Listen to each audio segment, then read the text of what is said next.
Comment écrire un livre qui transmet des émotions puissantes? Tu rêves de créer une histoire ou de délivrer un message qui touche le cœur de tes lecteurs, qui les fait rire, pleurer ou vibrer. Aujourd'hui, je vais te montrer comment faire naître ces émotions sur la page. Bonjour, je suis Gwenaëlle, ta coach en écriture et en autopublication. Alors aujourd'hui, on va voir ensemble 4 étapes simples pour choisir, canaliser et exprimer des émotions qui marquent tes lecteurs. L'étape numéro 1, ça va être d'identifier l'émotion clé de ton livre. L'étape numéro 2, c'est de choisir le format qui amplifie cette émotion. L'étape numéro 3, ce sera d'utiliser des techniques d'écriture pour émouvoir justement. L'étape numéro 4, ça va être de tester l'impact de ton texte. Et en fin de vidéo, je te proposerai un exercice pour te permettre d'écrire une scène qui touche. Alors, la première étape, bien évidemment, c'est d'identifier l'émotion clé que tu veux transmettre. Un livre qui émeut, il repose sur une émotion universelle, que ce soit l'espoir, le chagrin, la joie, le courage. Et ça devient vraiment le cœur battant de ton histoire ou de ton message.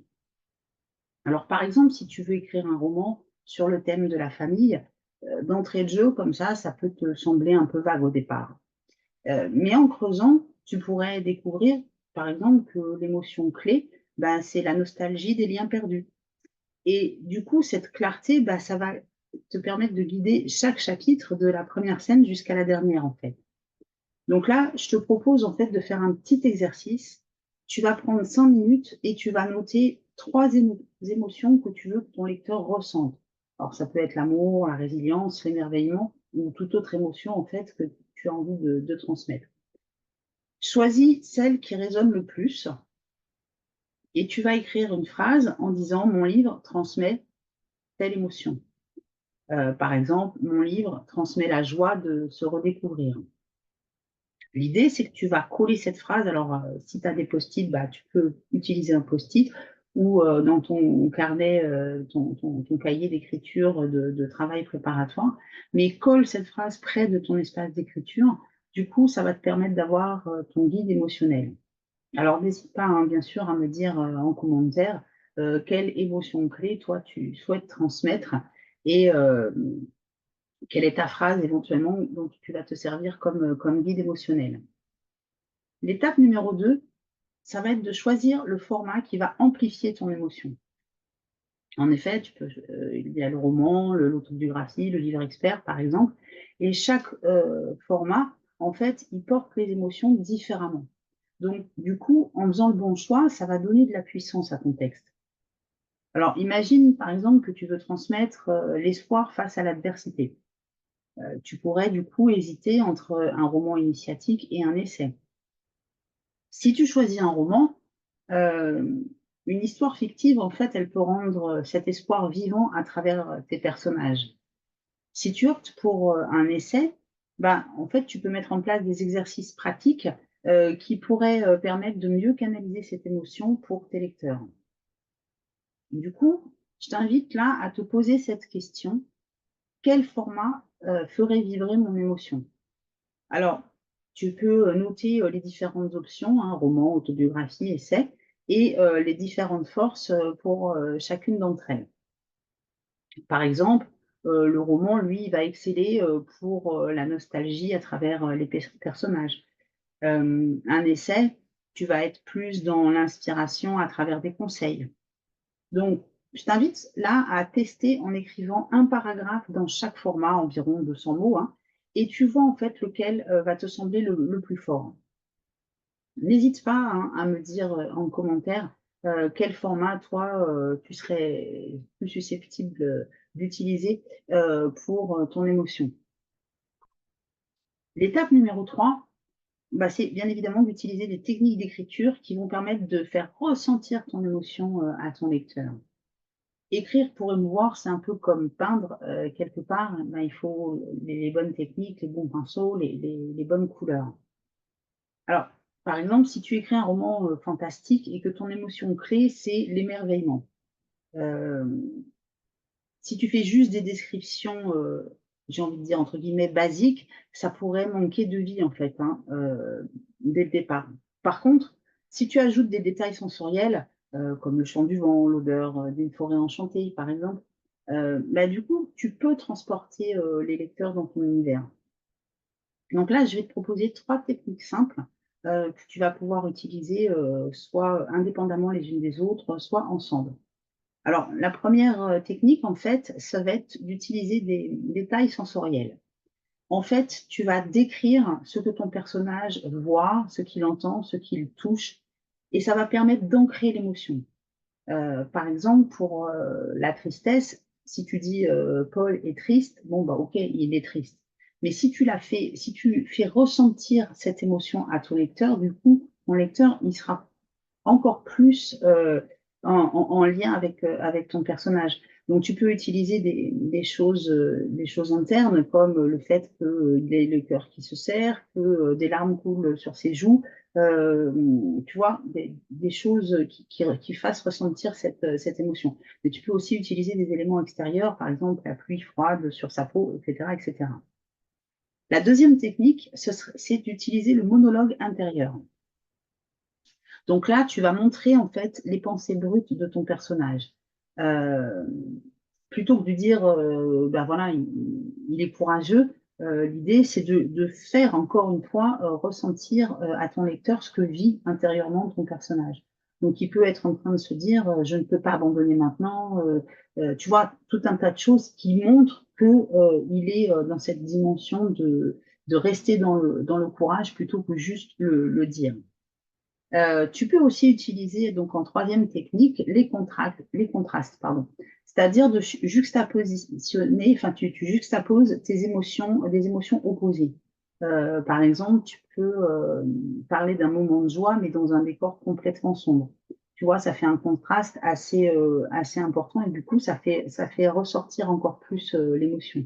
Hein, c'est un petit peu comme euh, effectivement, si tu veux parler de la lumière, alors je prends cet exemple-là, mais euh, si tu es déjà dans un environnement éclatant, la lumière se voit moins, alors que si tu es dans un environnement sombre, bah, la lumière se voit beaucoup plus. Je sais pas si tu saisis le parallèle, mais du coup, tu vois, ça permet de rendre encore plus visible, encore plus éclatant l'émotion que tu veux faire ressentir à ton lecteur.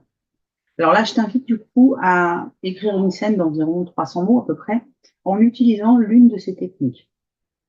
Alors par exemple, hein, pour la nostalgie, par exemple, bah, tu peux décrire une vieille maison avec des odeurs de bois et puis que ton personnage ait un monologue intérieur sur différents souvenirs. Donc je t'invite hein, encore une fois à me dire en commentaire bah, si ces techniques te parlent et si laquelle en fait tu souhaites tester pour bah, faire ressentir les émotions à ton lecteur. La quatrième étape, c'est de tester maintenant l'impact de ton texte. En fait, un livre qui émeut, il doit toucher dès les premières lignes. Et plus tu vas tester tôt en fait ton récit, plus ça va te permettre d'ajuster pour que l'émotion elle passe vraiment vis-à-vis de tes lecteurs.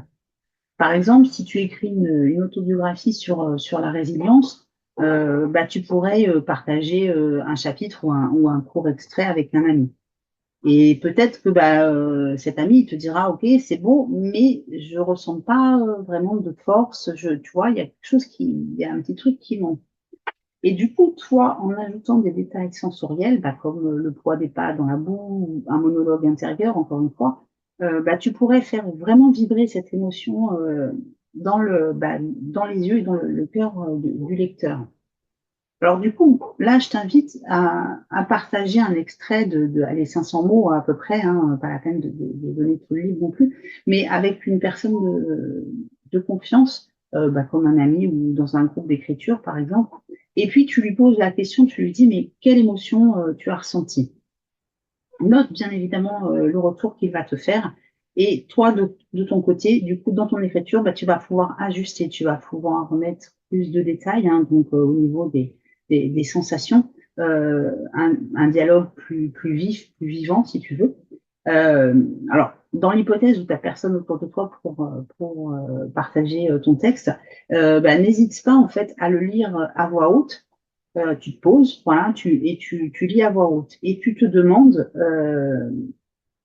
sincèrement, en fait: «Est-ce que je ressens mon émotion clé?»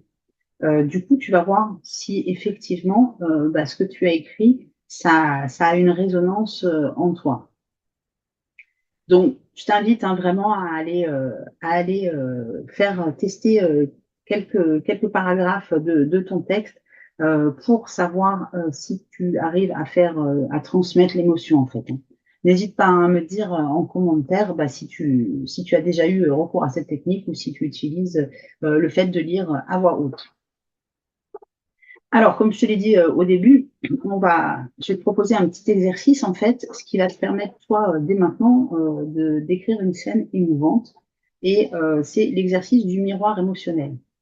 Ce que tu vas faire, c'est que tu vas choisir une émotion. Alors, que ce soit ton émotion clé par rapport à ton livre, ou une toute autre émotion, hein. Tu pas, là, les exercices, peuvent effectivement être, actionnés, pour son propre livre, mais on peut, tout à fait, partir, dans d'autres chemins et travailler sur d'autres dimensions. Du coup, ça nourrit encore plus la créativité. Mais là, c'est une autre histoire. Donc, je reviens à mon exercice. Pense à un moment, de ta vie où tu as ressenti cette fameuse émotion fortement.